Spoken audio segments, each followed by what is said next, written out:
Hello दोस्तों, स्वागत है आपका अभिषेक पाठशाला के इस नए वीडियो में, जिसमें आज हम जानने वाले हैं संधारित्रों का समांतर क्रम संयोजन क्या होता है। आज का हमारा लेक्चर नंबर है 10 और आज हम सीखेंगे संधारित्रों का समांतर क्रम संयोजन क्या होता है। दोस्तों, मैं अभिषेक और आप देख रहे हैं हमारा यूट्यूब चैनल अभिषेक पाठशाला। जैसा कि आप जानते हैं कि आप हमारे साथ इस चैनल पर पढ़ते हैं फिजिक्स के साथ मैथमेटिक्स की क्लास को भी एक सरल और लॉजिक तरीके से। तो इस क्लास में आज आप सीखने वाले हैं, हम बताने वाले हैं संधारित्रों का समांतर क्रम संयोजन क्या होता है, बहुत ही इजी मेथड से। दोस्तों, वीडियो को लास्ट तक जरूर देखिए। और हाँ, मैं बता दूं, यदि आप मेरे चैनल पर फर्स्ट टाइम आए हैं तो मेरे वीडियो को लास्ट तक जरूर देखिए, बहुत मजा आने वाला है। बहुत ही बेसिक तरीके से समझाने वाला हूं वीडियो को, एक एक बात को क्लियर कर दूंगा, ये बताने वाला हूं यहाँ पर। ठीक है, यदि आप मेरे चैनल पर फर्स्ट टाइम आए तो मेरे वीडियो को लास्ट तक देखिए। यदि अच्छा लगे तो उसको सब्सक्राइब जरूर कीजिए, साथियों के साथ जरूर शेयर कीजिए, ज्यादा से ज्यादा शेयर कीजिए, उनसे बताइए कि वो हमारे चैनल पर आकर के पढ़ सकते हैं अभिषेक पाठशाला पर मैथ और इंटर की, मैथ और फिजिक्स को एक आसान तरीके से। तो चलिए अब हम बात करते हैं संधारित्रों का समांतर क्रम संयोजन। सबसे पहले सोचने वाली बात यह है कि यदि हमसे बोला जाए कि हमारे पास दो ऐसे संधारित्र हैं जिनकी धारिताएं 2 फैरड और 2 फैरड है। ठीक है, अब हमें किसी परिपथ में 4 फैरड धारिता लानी है। ठीक है, 4 फैरड धारिता की आवश्यकता है, लानी है। और हमारे पास 2 फैरड के उस परिपथ में संधारित्र 2 है। तो हमारे पास 4 फैरड धारिता लाने के लिए 2 ऑप्शन है। पहला ऑप्शन है कि या तो हम इन संधारित्रों का संयोजन करें या हम मार्केट से नया खरीदें। ठीक है, तो मार्केट से नया खरीदने से अच्छा है हम इनका संयोजन कर लें। तो आइए देखते हैं कैसे संयोजन इसका होता है। 2 फैरड का संयोजन किस प्रकार होता है, यानी संधारित्रों का संयोजन कैसे होता है। चलिए शुरू करते हैं क्लास को। यहां पर हम 3 संधारित्रों को कुछ इस प्रकार ड्रा करेंगे।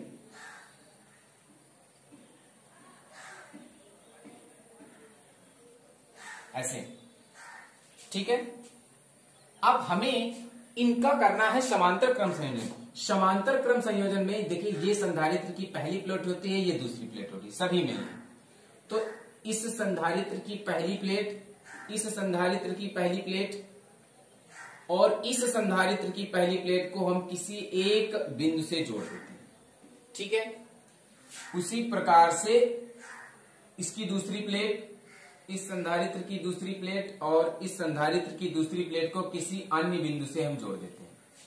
ठीक है, ये संधारित्र है C1, ये C2 और ये C3। तो यहां पर क्या हमने देखा कि संधारित्र C1, C2, C3 की पहली प्लेटों को बिंदु A से और इन सभी की दूसरी प्लेटों को किसी दूसरे बिंदु B से जोड़ दिया जाता है।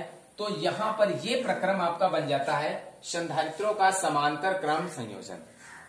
ठीक है, इसकी परिभाषा सामने लिखी हुई है कि ऐसा संयोजन जिसमें सभी संधारित्रों की पहली प्लेटें, 3 संधारित्र हैं, इन 3 संधारित्रों की पहली प्लेटें एक बिंदु पर, ये तीनों प्लेटें एक बिंदु पर जुड़ी हैं, तथा दूसरी प्लेटें ये वाली एक साथ किसी दूसरे बिंदु पर जुड़ी हो, तो यह संयोजन समांतर क्रम संयोजन कहलाता है। ठीक है, आई बात समझ में। ठीक है, अब हम इस संयोजन को किसी बैटरी से जोड़ देते हैं, अर्थात यहां पर एक बैटरी लगा देते हैं जिस पर V वोल्ट होता है। ठीक है, तो यहां पर हम क्या देख रहे हैं, हम देख रहे हैं कि तीनों संधारित्र C1, C2, C3 A और B बिंदुओं से जुड़े हुए हैं। जो इस पे बैटरी लगी हुई है वो भी A और B बिंदुओं के बीच है, अर्थात A और B बिंदु से जुड़ी हुई है। तो यहां पर सबसे पहले हमने आपको पिछले वीडियो में बताया है, अर्थात संधारित्रों के श्रेणी क्रम संयोजन में हमने आपको बताया है कि 2 बातें बहुत इंपॉर्टेंट होती हैं। एक तो होता है आपका विभव और दूसरा होता है संधारित्र के लिए आवेश। इन 2 बातों को क्लियर करना बहुत ही जरूरी है। तो विभव में क्या होता है देखते हैं। सबसे पहले हम यहां पर जानेंगे इस बैटरी के कारण जो विभव उत्पन्न होगा वो तीनों संधारित्रों पर कैसा होगा, एक समान होगा या अलग अलग। ठीक है, उसके बाद बात करेंगे आवेश की। तो हम आपको यहां पर बता दें, जब आपने पढ़ा है संधारित्रों के श्रेणी क्रम संयोजन में, तो वहां पर हमने आपको क्लियर कराया था कि यदि विभव में यदि बिंदु बदलते हैं तो विभव भी बदलता है। सीधी सी बात है, यदि बिंदु बदलते हैं तो विभव भी बदलता है। श्रेणी क्रम संयोजन में हमने क्या सीखा था कि 3 संधारित्र एक सीरीज में थे, वो ए बी बी सी क्रमशः सी डी बिंदुओं पर के बीच स्थित थे, तो वहां पर बिंदु बदल रहा था। लेकिन यहां पर बिंदु नहीं बदल रहे हैं, तो हमने क्या जाना कि यदि बिंदु नहीं बदलते हैं तो विभव नहीं बदलता है। यहां पर जो तीन संधारित्र दिए गए हैं वो किसके बीच हैं? ए बी के बीच। इसके बाद जो बैटरी लगी हुई है किसके बीच है? ए बी के बीच। यानी तीनों संधारित्र ए बी के बीच हैं, तो इसका मतलब ये हुआ कि यहां पर जो विभव होगा वो एक समान होगा, बदलने वाला नहीं है, नियत विभव है यहां पर। ठीक है, इस पर जो विभव, कहने का मतलब जो C1 पर विभव होगा वो भी होगा, C2 पर जो विभव होगा वो भी होगा, और C3 पर जो विभव होगा वो भी B होगा। क्यों? क्योंकि ये तीनों संधारित्र बिंदु A तथा B के बीच मध्य स्थित हैं, अर्थात इन तीनों संधारित्रों के बिंदु नहीं बदल रहे हैं, इसलिए इन पर उत्पन्न होने वाला विभव भी नहीं बदलेगा। जो विभव C1 को दिया जाएगा वही C2 को, वही C3 को। जो C1 पर उत्पन्न होगा वही C2 पर, वही C3 पर। बात क्लियर हुई? तो यहां पर हमने क्या जाना कि जो V है हमारा वो नियत है। ठीक है, अब हम बात करते हैं आवेश की। तो आवेश में क्या हमने सीखा है कि यदि रास्ता बदलता है तो आवेश भी बदलता है। क्या सीखा है हमने पिछले लेक्चर में? यदि रास्ता बदलता है तो आवेश भी बदलता है। दोस्तों, इसको क्लियर करने से पहले आपको बता दूं, यदि आपने संधारित्रों के श्रेणी क्रम संयोजन के लेक्चर को अभी तक नहीं पढ़ा है तो प्लीज पहले उसे पढ़िए। यदि आप उसे क्लियर कर लेते हैं तो यहां पर इसे हल करने में कोई भी समस्या आपको नहीं होगी। ठीक है, तो पहले प्ले स्टोर में जाकर के वहां पर उस वीडियो को क्लिक करके देखिए, उसे समझिए पहले कि वो कैसे ड्राइव हुआ है, उसके बाद हम इसको देखेंगे तो काफी हमें हेल्पफुल लगेगा। ठीक है, आराम से क्लियर हो जाएगा, एक एक बात क्लियर हो जाएगी। चलिए अब देखते हैं। तो आवेश की बात कर रहे हैं कि यदि रास्ता बदलता है तो आवेश बदलेगा, यदि रास्ता नहीं बदलता है तो आवेश नहीं बदलेगा।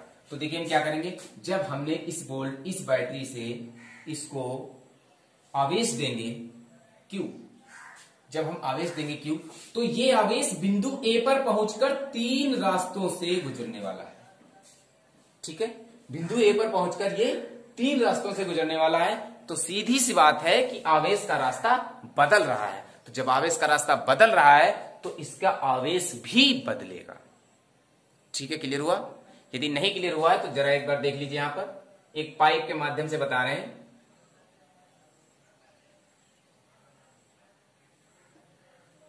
ऐसे 10 लीटर पानी इधर से फेंका जा रहा है, तो जब यहां आएगा तो कुछ पानी इस रास्ते से, कुछ पानी इस रास्ते से, कुछ पानी इस रास्ते से, क्योंकि यहां पर इस पानी के जाने की रास्ता यहां से चेंज हो गई है, तीन जगह डिवाइड हो गया है, इसलिए कोई जरूर यहां पर बिल्कुल क्लियर बात है कि जितना पानी इससे जाएगा उससे कम या ज्यादा इससे जाएगा, उससे कम या ज्यादा इससे जाएगा। यानी तीनों मुखों से जो पानी निकलने वाला है पाइप से वो अलग अलग मात्रा में निकलने वाला है। ठीक वैसी प्रकार से जब बिंदु ए से जो आवेश गुजरने वाला है तीनों संधारित्रों पर वो अलग अलग गुजरने वाला है। ठीक है, तो C1 पर मान लेते हैं आवेश Q1 गुजरने वाला है, C2 पर Q2 और C3 पर Q3। तो यहां पर हमने क्या देखा कि आवेश जो है वो नियत नहीं है। ठीक है, आवेश नियत नहीं है लेकिन विभव इसका नियत है। अब हमें निकालना है संधारित्रों के समांतर क्रम संयोजन में जो तुल्य धारिता का व्यंजक होगा ये, यानी अब हम इसके तुल्य एक नया परिपथ बनाएंगे। आराम से समझना है, इसके तुल्य एक नया परिपथ बनाएंगे। वो एक ऐसा संधारित्र अकेला होगा जो इन तीनों संधारित्रों के बराबर वर्क करेगा। जैसे हमने आपको समान श्रेणी क्रम संयोजन में बताया था कि यदि 5 मजदूर किसी काम को 1 घंटे में करते हैं और एक अकेला मजदूर उन 5 मजदूरों के कार्य को 1 घंटे में कर दे, तो हम कहेंगे कि ये अकेला मजदूर इन 5 मजदूरों के तुल्य है। ठीक उसी प्रकार यहां पर एक नया परिपथ बनाएंगे, ये संधारित्र नया लेंगे C, जो C1, C2, C3 के बराबर वर्क करके इनके तुल्य होगा। ये किन बिंदुओं के बीच है? ए बी के, तो ये भी हमारा होगा ए और बी के बीच। ये बन रहा है आपका तुल्य परिपथ। ठीक है, ए बी के बीच होगा। इसको हमने V बैटरी से जोड़ा है, ये भी V बैटरी बर्दाश्त करेगा, यूज करेगा, तो ये परिपथ होगा। इस हमने यहां पर क्या देखा, इसको Q आवेश दिया तो इसको भी Q आवेश देंगे। ठीक है, इस पर विभवांतर V V V बराबर है तो इस पर भी विभवांतर क्या होगा? V होगा। ठीक है, आराम से समझो। तो अब हम यहां पर देखने वाले हैं, अब तीनों संधारित्रों को अलग अलग क्लियर कर लेते हैं।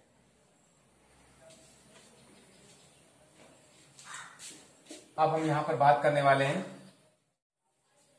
संधारित्र C1 के लिए। संधारित्र C1 के लिए हम यहां पर कुछ नया करेंगे। देखिए संधारित्र C1, इसमें धारिता कितनी है C1, आवेश कितना है Q1, विभव कितना है V। ठीक है, आवेश कितना है Q1, विभव कितना है V। संधारित्र तो इसमें आवेश जो होगा Q1 बराबर होगा C1V। आप जानेंगे ये आया कैसे। संधारित्र C1 के लिए जो हम आवेश निकाले हैं वो निकला है Q1 इक्वल टू C1V। कैसे आया, एक फॉर्मूला आपका होता है C बराबर Q अपॉन V। यदि हम Q निकालेंगे तो Q बराबर होगा CV। Q बराबर CV से आया है, चूंकि पहला संधारित्र इसलिए इसका आवेश Q1 है, धारिता C1 है C की जगह पर, और V है, इसलिए V नहीं बदला, बाकी Q1 C1 बदल चुके हैं। ठीक है, समझ पाए। संधारित्र C1 के लिए आवेश निकल चुका है। संधारित्र C2 के लिए, संधारित्र C2 के लिए, तो C2 के लिए सीधी सी बात है, धारिता है C2, धारिता C2, आवेश Q2, विभव V। आवेश है इसका Q2, विभव V। तो इसका Q2 क्या निकलेगा, Q2 बराबर होगा C2V। ठीक है दोस्तों, यदि कोई दिक्कत आ रही है तो प्लीज हमें कमेंट करके बताइए, मैं उसको पुनः डीपली क्लियर करूंगा। ओके, अब हम बात करते हैं संधारित्र C3 की। संधारित्र C3 के लिए इसकी धारिता क्या है C3। संधारित्र C3 की धारिता C3 है, आवेश Q3 है और विभव V है। आवेश कितना है Q3, विभव कितना है V। तो इसका Q3 कितना होगा C3 इंटू V। ठीक है, तीनों का Q1, Q2, Q3 आपका निकल चुका है। तुल्य परिपथ के लिए निकालेंगे, तुल्य परिपथ।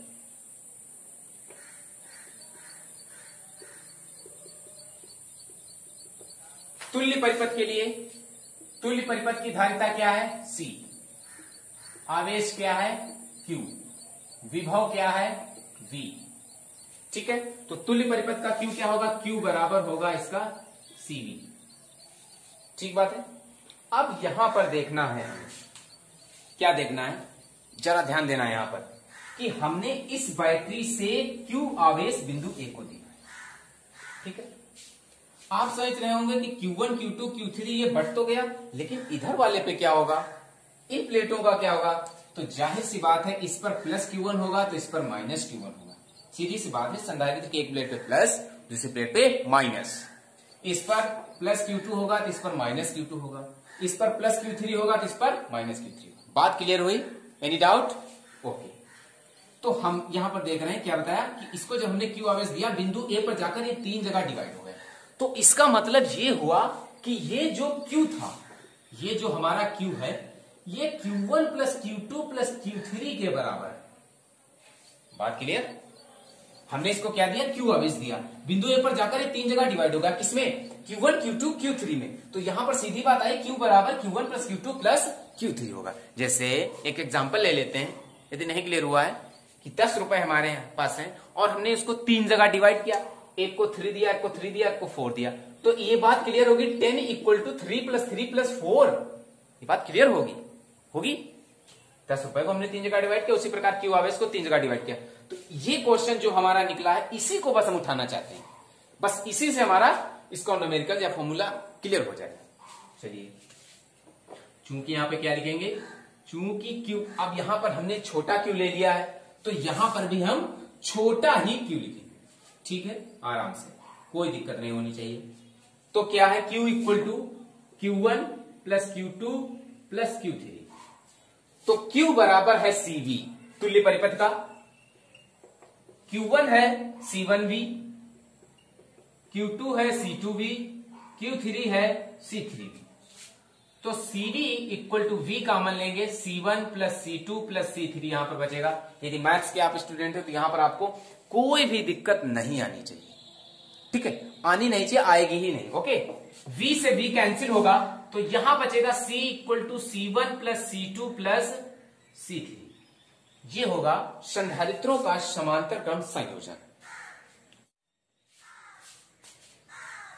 ठीक है दोस्तों, ये हुआ समांतर क्रम संयोजन। संधारित्रों का। तो यहां पर इसको हिंदी एक्सप्लेन क्या होगी कि किसी संधारित्र की तुल्य धारिता उसमें उपस्थित अन्य सभी संधारित्रों की धारिताओं के योग के बराबर होती है। यानी C equal to C1 plus C2 plus C3। इसे कह सकते हैं C तुल्य equal to C1 plus C2 plus C3। ठीक है, ये बात आपकी हो गई। यहां पर हमने क्या किए थे, ध्यान देते हैं, 3 संधारित्र लिए थे तो फॉर्मूला हमारा निकल कर आया C equal to C1 plus C2 plus C3, अर्थात इन तीनों संधारित्रों की तुल्य धारिता इन तीनों संधारित्रों के योग के बराबर होगी। सीधी सी बात है, आराम से। अब यदि हम यहां पर 3 संधारित्रों के बजाय 4 संधारित्र ले लें, 5 ले लें, 10 ले लें, 20 ले लें, 50 ले लें, तो इसका फॉर्मूला क्या बनेगा उसे क्लियर करेंगे। देखिए, यदि हम यहां पर n संधारित्र ले लेते हैं, यानी संधारित्रों की संख्या यदि n ले ली जाए, तो ये बनेगा C equal to C1 plus C2 plus C3 plus dash dash Cn। ये हो जाएगा C equal to C1 plus C2 plus C3 dash dash Cn तक पहुंच जाएगा। ये तुम्हारे संधारित्रों की संख्या पर निर्भर करता है। ठीक है दोस्तों, ये रहा आपका संधारित्रों का समांतर क्रम संयोजन। चलिए इसको एक बार फिर से हम क्लियर कर लेते हैं। यदि क्लियर नहीं हुआ है तो इसको एक बार हाईलाइट कर लेते हैं बिल्कुल ही ध्यान से। चलिए बात करते हैं। सबसे पहले हमने बताया कि हमारे पास 2 फैराड के 2 संधारित्र ऐसे श्रेणी एक जुड़े हुए हैं क्रम में, और हमें उस परिपथ में लाना है 4 फैराड का संधारित्र। तो हमें क्या करना पड़ेगा, सीधी सी 2 बात है कि या तो हम इनका संयोजन करें या मार्केट से फिर 4 फैराड का नया संधारित्र लाएं।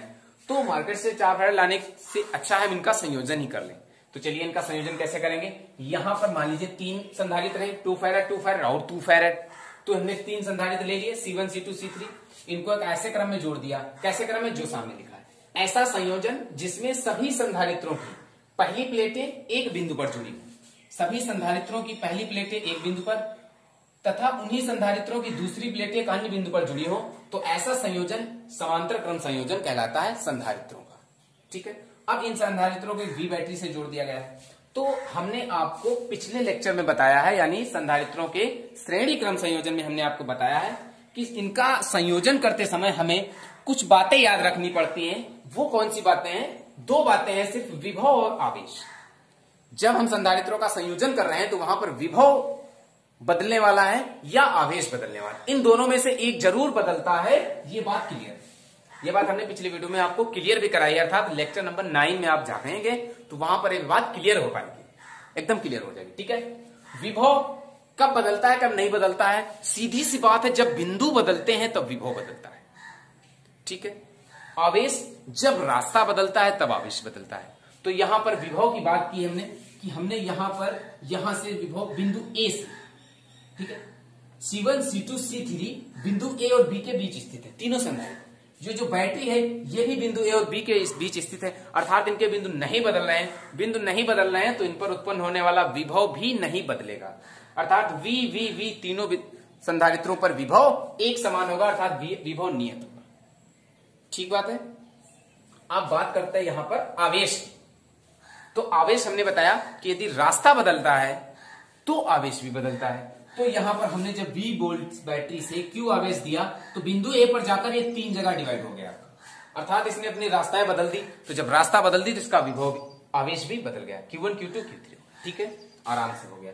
इसके बाद में हमने इसका निकाला तुल्य परिपथ। तुल्य परिपथ इस प्रकार, यानी ये अकेला संधारित्र इन संधारित्रों के योग के बराबर कार्य करेगा। इसकी धारिता C, आवेश Q, V वोल्ट बैटरी से ये भी जुड़ा है, अगर ये जुड़े हुए हैं, सेम इसके तुल्य परिपथ। यानी इसका मतलब है कि हम इन 3 संधारित्रों को इस प्रकार जोड़ें कि एक नया तुल्य संधारित्र हमें मिल जाए। ठीक है, वो फॉर्मूला यहां पर आया है, ये तुल्य परिपथ हुआ। अब सभी संधारित्रों के लिए अलग अलग निकाल लिया गया। संधारित्र C1 के लिए धारिता C1 है, आवेश Q1 है, विभव V है। धारिता C1, आवेश Q1, विभव V, इसका Q1 इतना आया इस फॉर्मूले से। क्लियर बात। संधारित्र C2 के लिए धारिता C2, आवेश Q2, विभव V, तो Q2 बराबर C2V, C2 Q2V, ये आया। संधारित्र C3 के लिए धारिता C3, आवेश Q3 और विभव V, Q3 के लिए इतना आया। तुल्य परिपथ के लिए Q बराबर CV, Q V C same है तो Q बराबर CV होगा। अब यहां पर सीधी सी बात है कि यदि हमने इससे Q वोल्ट का आवेश, Q कूलाम का आवेश दिया है जो 3 जगह डिवाइड हुआ है, तो यहां पर सीधी सी बात एक निकल कर आई, Q equal to Q1 plus Q2 plus Q3। जैसे 10 रुपए को 3 जगह डिवाइड करो तो 10 इक्वल टू 1 प्लस 2 प्लस 3, तीनों टाइम्स की जगह जो है, ठीक है, जिनको आपने दिया है। क्लियर बात?